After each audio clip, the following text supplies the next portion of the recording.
దేవుని ఘనమైన నామమునకు స్తోత్రములు. ఈ వాగ్దానమును వింటున్న మీకందరికీ మన ప్రభువును ప్రియ రక్షకుడైన యేసుక్రీస్తు నామములో శుభములు, మా హృదయపూర్వకమైన వందనములు. ఈరోజు మీ కొరకైన దేవుని వాగ్దానము మత్తయి శుభవార్త 11వ అధ్యాయము 10వ వచనము. ఇదిగో నేను నా దూతను నీకు ముందుగా పంపుచున్నాను. మంచి దేవుడైన యేసయ్య ఈ మంచి వాగ్దానమును నిశ్చయముగా నేడు మనందరి జీవితములలో నెరవేర్చునుగాక. ఆమేన్. ఈ వాగ్దానాన్ని మనము పరిశీలిస్తే, సైన్యములకు అధిపతి అయిన యెహోవా దేవుని దూత నేడు ఆయన పిల్లలమైన, ఆయన ప్రజలమైన మన ముందర పోవచ్చు, మెట్టగానున్న స్థలములను సరాళము చేయుచు, ఇత్తడి తలుపులను పగులగొట్టుచు, ఇనప గడియలను విరగగొట్టుచు, మన మార్గములన్నిటినీ స్థిరపరచుచు, మన త్రోవలన్నిటినీ సరాళము చేస్తారు. కొన్నిసార్లు మనము తలపెట్టిన మన పనులలోనూ మన ప్రయత్నములలోనూ ఎన్నో ఆటంకాలు మనకి ఎదురవుతూ ఉంటాయి, ఎన్నో అడ్డుబండలు మనకు ఎదురవుతూ ఉంటాయి. వాటిని జయించుకుని ముందుకు వెళ్ళలేక, మన ప్రయాణాన్ని వెనకకు మళ్లించలేక, అయోమయ స్థితిలో కృంగిపోయిన పరిస్థితుల మధ్యన మనము జీవితాన్ని గడుపుతూ ఉంటాము. మన పరిస్థితిని ఎరిగిన దేవుడు మన త్రోవలలో మనకు ఎదురవుతున్న ప్రతి అడ్డుబండలను, ప్రతి ఆటంకములను తుత్తునియలుగా చేసి మన ముందర ఉన్న మన ప్రయాణమును ఆశ్చర్యకరమైన రీతిలో త్రోవలన్నిటినీ సరళము చేస్తారు. ఇలానే మన పూర్వీకులైనటువంటి ఇశ్రాయేలు జనాంగము వాగ్దాన భూమి కొరకు ప్రయాణం చేస్తూ రెఫీదీము అనే ప్రాంతానికి వచ్చారు. ఆ రెఫీదీము అనే ప్రాంతమునకు వారు వచ్చేటప్పటికి దప్పిక చేత వారి గొంతులు ఎండిపోతూ, నీరు లేక వారు ఎంతగానో దేవుని పైన, అలాగే దైవజనుడైన మోషే పైన సనగటం మొదలుపెట్టారు.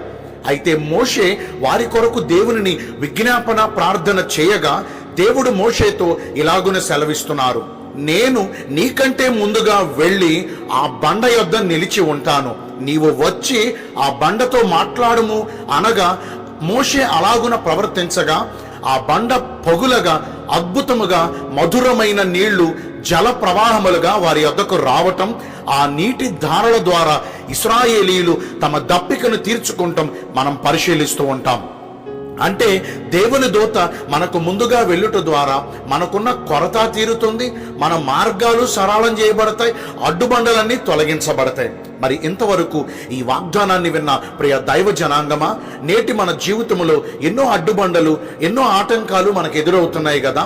మరి వీటన్నిటిలో నుండి ప్రభు మనలను ఆశ్చర్యకరముగా తన దూతను పంపి మన మార్గమును సరళం చేయాలంటే మనము ఎలాగున ప్రవర్తించాలి? మొదటిగా దేవుడైన యెహోవా మాట శ్రద్ధగా వినాలి. ఆయన మనకు ఆజ్ఞాపించుచున్న ఆయన ఆజ్ఞలన్నిటినీ అనుసరించి నడుచుకోవాలి. మన స్వబుద్ధిపై గాని, మన స్వనీతిపై గాని, మనకు అనుకూలంగా గాని ప్రవర్తించకూడదు. ఎందుకంటే దేవుని ఆజ్ఞలు ఎంతో పవిత్రమైనవి, యెహోవా ధర్మశాస్త్రము ఎంతో యథార్థమైనది, ఆయన మాట పరిశుద్ధమైనది. ఇప్పుడు ఆయన మాటలను మనకు నచ్చినట్లుగా మార్చేసామనుకోండి, దానివల్ల మనకు మేలు కలగకపోగా మరికొంత ఆటంకాలు మనకు ఎదురవుతూ ఉంటాయి. ఇశ్రాయేలీయులు దేవుని మాటను వినినంత వరకు వారి మార్గాలన్నీ దేవుడు సరళం చేయుచునే వచ్చారు. ఎప్పుడైతే వారు స్వబుద్ధిపై, ఇతర మనుషుల ఆలోచనలపై నడవటం మొదలు పెట్టారో వారికి అన్ని ఆటంకాలే ఎదురైనాయి. మరి ఈ రోజున దేవుని ఆజ్ఞలను శ్రద్ధగా అనుసరించి నడవగలిగితే ఆశ్చర్యకరుడు ఆశ్చర్య కార్యముల ద్వారా మన జీవితాల్లో అద్భుతాలు జరిగిస్తారు, మన త్రోవలన్నీ సరళం చేస్తారు. రెండవదిగా దేవుని దృష్టికి మనము పరిశుద్ధులుగా జీవించాలి. ఎందుకంటే మన ముందర నడుచు మన దేవుడు పరిశుద్ధుడు. ఆయనను వెంబడించే మనము పరిశుద్ధంగా లేకపోతే మన దేవుడు మనలను దాటిపోతారు. దేవుడు మనలను విడిచిపెట్టకుండా, ఆయన దూత మనలను దాటిపోకుండా ఉండాలంటే మనము దేవుని దృష్టికి పరిశుద్ధమైన ప్రవర్తన కలిగి జీవించాలి. ఒకవేళ గత కాలములో దేవుని దృష్టికి ఇష్టము లేని పనులు మనం చేశామేమో కదా, దేవుడు బాధపడే పనులు మనం చేశామేమో కదా. ఇకనైనా ఈ రోజు నుంచైనా మన ప్రవర్తనను, మన నడకలన్నిటినీ సరిచేసుకుని దేవునికి ఇష్టమైన రీతిగా, అంటే దేవుని దృష్టికి పరిశుద్ధమైన రీతిగా ప్రవర్తించామనుకోండి, ఆయన ఎప్పుడూ మనకు తోడుగా ఉంటాడు. ఆయన మాట వినేవారిని, ఆయన ఆజ్ఞలు అనుసరించి నడిచేవారిని, ఆయన దృష్టికి పరిశుద్ధమైన ప్రవర్తన కలిగి జీవించేవారిని ఆయన ఎప్పుడూ విడిచిపెట్టరు. వారి త్రోవలలో కలుగుచున్న ప్రతి ఆటంకాలు సరిచేస్తారు. మరి నేటి నుంచి అలా నడుచుకుందామా? దేవుడి కొద్ది మాటలు మనందరి వినికిడిలో దీవించును గాక. ఆమేన్. మీ అందరి కొరకు వచ్చిన ప్రార్థన చేస్తానండి. పరిశుద్ధుడా, ప్రేమ కలిగిన యేసురాజా, మీ కృపగల ఘనమైన నామమును బట్టి నిండు మనసుతో కోట్ల కొలదిగా మీకు మా కృతజ్ఞత స్తుతులు స్తోత్రములు వందనాలు చెల్లిస్తున్నాము. మీ దూతను మాకు ముందుగా పంపుచానని, మా త్రోవలన్నిటినీ సరళము చేస్తానని ఈరోజు వాగ్దానము ద్వారా మమ్మల్ని ఎంతో బలపరిచారు.